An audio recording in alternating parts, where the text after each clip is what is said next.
Olá pessoal, eu vou conversar com vocês aqui agora sobre o primeiro trabalho nosso relativo a lavra de rochas ornamentais, que é o segundo trabalho no geral. Ele vai ser composto por 3 questões, igual a gente tem questão 1, 2 e 3 aqui. Eu vou vir comentando cada uma delas. Então vamos começar aqui, ó.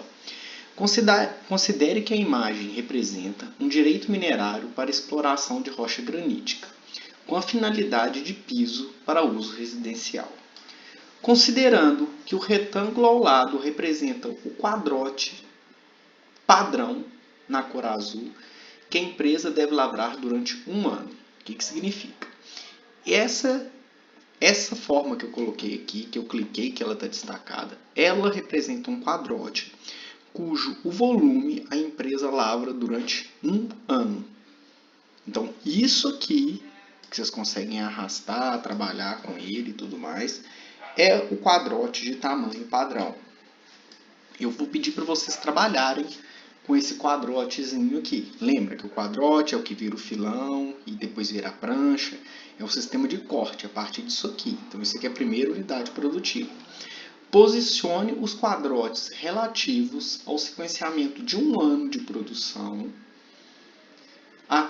vou até completar aqui, até exaustão da reserva. De modo que tenhamos o aproveitamento máximo da reserva. Então, vocês vão pegar esse quadrotezinho aqui. Esse é o limite diário do DNPM, que está marcado aqui como pontilhado. Vocês devem posicionar esse quadrote aqui dentro, de modo que vai varrer toda a jazida. Você pode colocar ele desse jeito? Pode. Pode colocar ele aqui desse jeito? Também pode. Pode colocar ele desse jeito aqui? Pode. Mas lembra que tem algumas coisas que a gente conversou no vídeo que tem que ser considerado. Por exemplo, você vai colocar um quadrote desse num lugar aonde ele vai maximizar a perda, uma falha no lugar que maximiza a perda, você vai colocar? Não vai. Aqui tem a distribuição de tensão principal. Você tem um alinhamento que a gente conversou no vídeo que é o mais favorável para fazer esse posicionamento? Tem também. Então, por exemplo, vamos supor, colocar uma resposta errada. Coloquei ele aqui.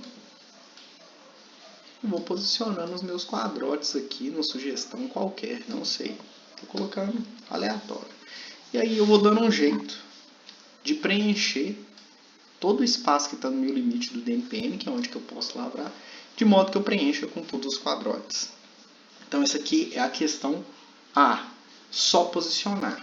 Então cada um vai ter provavelmente um sistema de posicionamento aqui dentro. Você vai justificar para mim a inclinação que você colocou esses quadrotes, por que você adotou essa inclinação, o posicionamento em relação à família de falhas. Caso, lembre que você pode reduzir o quadrote na maior dimensão, que é essa aqui. Nunca na menor direção, que é essa aqui, que é a direção do filão. Então aqui, no comprimento dele como um todo, eu posso reduzi-lo. Beleza? Caso você reduza o tamanho dele, justifique por que você teve que reduzir. Eu quero que você vai identificar, vai falar para mim, justificar, dentro dessa região, qual que é a região que provavelmente eu vou ter maior recuperação mássica. Na letra D, no quadrote padrão, que é esse aqui, há um número 1 dentro dele, igual a gente vê em todos. Esse número está relacionado com o sequenciamento de lavra. Então, por exemplo, esse aqui está com o número 1. Esse aqui eu vou mudar para o número 2. Esse aqui eu vou mudar para o número 3. Opa. O que está representando para mim? Que o meu sequenciamento de lavra, no primeiro ano eu tiro esse, no segundo esse segundo e esse aqui no terceiro. Eu pedi para você considerar que a rocha está aflorando a leste do limite do DNPM. Então, essa rocha granítica nossa está aflorando a superfície nessa região aqui. Proponha e justifique um sequenciamento de lavra. Explique o lugar de início, por que você começou em tal lugar.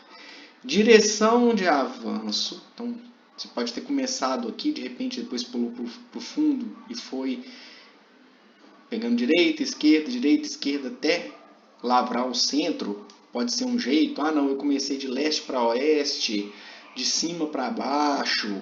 Você vai me justificar o porquê que você fez, com base em fatores técnicos e econômicos que vão justificar a sua escolha. Então, isso aí tudo é a questão 1 desse trabalho. Vou aqui apagar esse restinho que está aqui, para o documento seu ficar certinho, sem nada atrapalhando. Questão 2. Aí vamos começar aqui, ó. Lembrando da questão 1, ele continua, uma história que continua da questão 1. Considerando o dimensionamento anual do empreendimento mineiro da questão 1, considere o bloco primário de lavra de rochas ornamentais quadrote, apresenta as dimensões representadas na figura 1. Então, o que acontece? Esse quadrote que a gente está vendo aqui de topo, se eu colocar ele numa visão isométrica, ele vai ser isso aqui. E aí eu estou te falando o seguinte, aquele quadrote de lá é esse, e a gente vai trabalhar em cima dele em questão de otimização do tamanho dele. Aí o que eu estou te falando aqui, ó? Sabendo que para a retirada do bloco comercial, essa é a dimensão de 2 por 2 por 3, não é o quadrote grande, tanto que lembra que primeiro a gente corta em filão. Dentro do filão eu vou dar um outro esquartejamento, que aí sim eu tiro o bloco comercial. E o valor de medida padrão desse bloco comercial é de 2 por 2, de 3 por 2 por 2 metros. 3 metros obrigatoriamente está no eixo X? Não, pode vir para o Y, pode vir para o Z, mas desde que os outros dois assumam o valor de 2 metros. Então, continuando. Há necessidade de realizar operações de corte. Pede-se para encontrar as dimensões ótimas de um bloco comercial a fim de minimizar resíduos. Fique atento aos seguintes tópicos. Então, o que acontece é o seguinte. Desse bloco aqui, eu vou ter que vir e cortá-lo de modo que eu tenha o maior aproveitamento possível do bloco, ou seja, que eu não jogue nada fora. Para não jogar nada fora, eu quero minimizar os resíduos. Então, o que acontece é o seguinte. Se eu pego o somatório de todos os blocos comerciais que cabem aqui dentro, eu não quero que sobre nada. Como que eu faço isso? Essa tabela que está aqui, eu vou deixar todas as contas aqui já prontas para vocês. Então, o que acontece é o seguinte. O que está marcando de azul aqui, vocês não vão trabalhar. Vão trabalhar e vão mexer somente aonde está marcado de amarelo. E a alteração nem vai ser agora nessa primeira letra do exercício, na letra A. Vocês vão trabalhar na letra B para mudar esse valor aqui. Então, por exemplo, na letra B, em vez de ser 12, eu acho que vocês vão mexer aqui para 5 metros. Quando eu sair de 12 para 5 metros, vocês viram que aqui onde é que está nessa coluna de perda de material, já ficou com a perda de 7 metros cúbicos. Ou seja, eu já sei que se o meu quadrote real, ou seja, a dimensão que eu tenho disponível aqui de altura, já que aqui é o eixo Z, aqui é X, Y, Z, a dimensão em Z, for de 5 metros, com esse arranjo que o bloco comercial está com a altura em Z de 3 metros, eu perco 7 metros desse meu bloquinho aqui. Qual que pode ser a solução?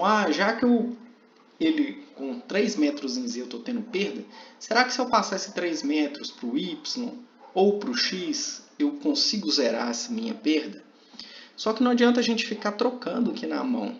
A gente tem que conseguir um sistema matemático que faça isso aqui.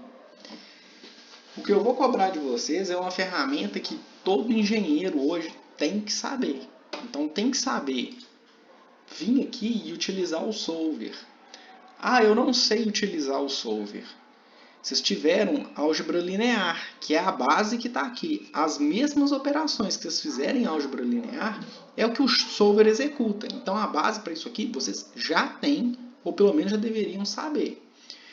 Ah, o meu solver não está habilitado na aba de dados. Beleza, eu venho em arquivo, opções, suplementos do Excel. Eu vou habilitar o solver. Feito isso, ele vai pegar, vai dar uma instaladinha aí no computador seus e vai aparecer. Com o solver pronto, ele tem as seguintes coisas. Olha, eu defino um objetivo, peço ele, maximize, minimize ou determine o valor, chegue no valor que eu quero, dessa célula objetivo. Então, no meu caso, é essa aqui, 18, que é essa célulazinha aqui que faz o somatório de todas as perdas de material. Dá uma olhada nas fórmulas, como é que eu fiz para calcular, e entende como que eu fiz. Então, tá. Eu pedi para que fosse minimizado o somatório dos resíduos. Considerando que eu tenho esse quadrote real aqui, e tem outro valor de quadrote calculado, que ele está com base no tamanho desse bloco comercial, vezes a quantidade de segmentos que eu tenho, por exemplo, em X, em Y e Z. Isso aqui eu consigo calcular o volume dele e eu quero minimizar isso. Só que eu posso escolher, e eu devo escolher também, falar assim, já que eu quero que se otimize, quais são as células que eu vou poder variar para que eu atinja esse valor mínimo. E aí eu selecionei para ele todas essas células de azul aqui, para ele poder variar. Mas ele vai poder variar do jeito que ele quiser? Não. Olha as restrições que eu coloquei aqui no enunciado. A dimensão do bloco comercial deve ser inteiro entre 2 e 3 metros. O que eu vim aqui? Adicionei uma restrição falando que esse conjunto de blocos aqui, esse aqui que é o N, e essa daqui devem ser compostas por números inteiros. Então já está restrito para ele ser de número inteiro. Falei também que a dimensão dos blocos, essas dimensões aqui, devem estar entre 2 e 3 metros. Feito isso, ele estando entre 2 e 3 metros, eu vou adicionar essas restrições aqui. Então, adicionei para todos essas 3 células de 1 em 1 aqui a restrição. Maior que 2, menor que 3. Maior que 2, menor que 3. E falei que o somatório de x, y e z deve ser igual a 7. Por quê? Porque dessa forma eu permito que só um das 3 dimensões seja igual a 3 metros, as outras duas sejam igual a 2. Então, feito isso, ele vai respeitar isso. O quadrote calculado deve ser menor do que o quadrote real. Então, eu coloquei essa restrição aqui também. Esse valor tem que ser menor igual a esse valor tem que ser menor igual a esse valor tem que ser menor igual a esse, que está marcando por essas 3 últimas restrições aqui. Feito isso, ele consegue determinar a dimensão ideal. Vou colocar o valor aqui de 5. Sei que eu estou com aquele resíduo. Deixei ele resolvendo. Quando ele resolveu isso aqui, ele passou o que estava de comprimento 2 no Z, de comprimento 3 para 2, e um Y que virou a maior dimensão. Então, ele deitou esse bloco. Ele chegou a perder um pouquinho de material, ele perdeu 1 metro? Perdeu, mas em relação a 7 ele minimizou a perda.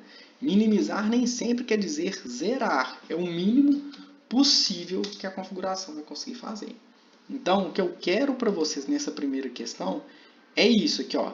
E vocês vão resolver para mim o problema, considerando que vão ser 250 metros em X, vocês vão ter disponível 24 em Y e 12 metros em Z. Então, é isso que vocês têm agora. Vou para a letra B, depois que isso aqui estiver pronto, porque vocês vão utilizar isso aqui pronto na letra B. Considerando esse perfil de lavra, de avanço de lavra, que vocês vão lavrar do ponto A para o ponto B, isso aqui é o perfil, uma seçãozinha daquele modelo que está uma vista de topo da questão 1, onde no início eu tenho uma altura disponível, ou seja, um Z aqui de 5, não 12. 12 eu tenho só no final, quando eu chego no ponto em B. Considere que o avanço de Lavra, que está aqui na letra B, irá ocorrer do ponto A para o B, consequentemente de 5 metros para 12 metros de uma bancada possível. Considerando o melhor aproveitamento da jazida, aponte as diferenças operacionais que podem ocorrer em relação ao posicionamento do bloco comercial. Ou seja, quando você mudar isso aqui para 5 metros em vez de 12, qual é a alteração em termos de dimensão operacional que vai ocorrer? Discorra sobre a viabilidade da operação e aproveitamento máximo por bancadas ultra altas à medida que há maior potência do corpo. Então, vocês vão me falar o que vai acontecer operacionalmente, sobre o que vai acontecer com a viabilidade de se operar com bancadas ultra altas à medida que eu aumento a potência do corpo. Feito isso aqui, vocês vão estimar para mim na letra C quantos filões serão formados caso o depósito tivesse potência constante de 12 metros. Então, considerando que você tem um bloco comercial que vai ser posicionado aqui com um tamanho, aqui nesse cantinho, quantas filas, quantas listras vão caber ali dentro? Muito tranquilo de ser feito. Vamos finalmente para a última questão. Esse corpo geológico que está aqui foi submetido a um estudo de avaliação econômica. Esse estudo utilizou o algoritmo de Leste-Grossman para determinar as frações de recursos candidato à reserva. O que quer dizer? Foi pegado esse modelo geológico aqui, foram feitas cavas finais, uma considerando a recuperação de lavra de 100%, 90%, 80%, 70%, 60%, 50%, 40%, 30% e 20%.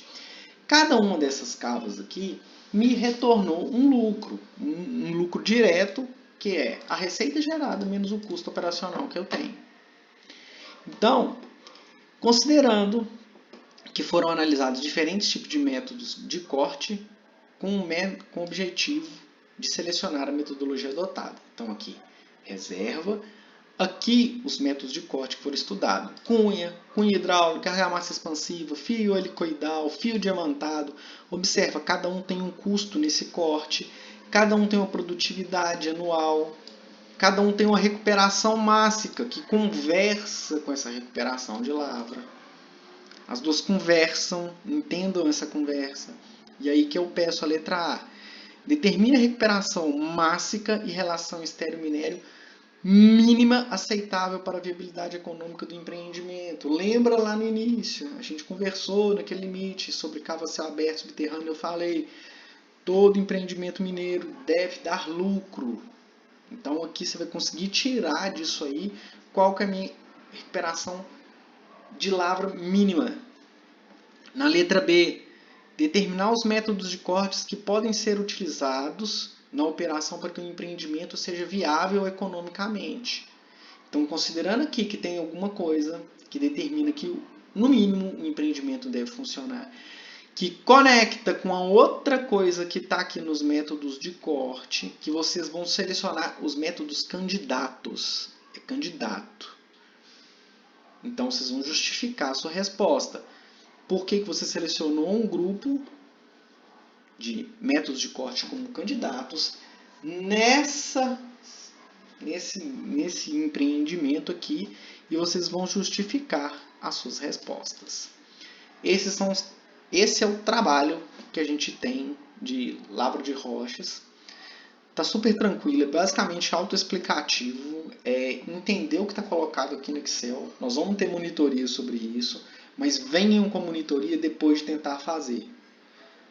Não adianta vir sem tentar fazer, não adianta tentar ficar no chat só catando dúvida, não entende bem, tentar copiar do colega também não funciona. Então, assim, tentem fazer, ir para a monitoria, vai ser melhor para todo mundo.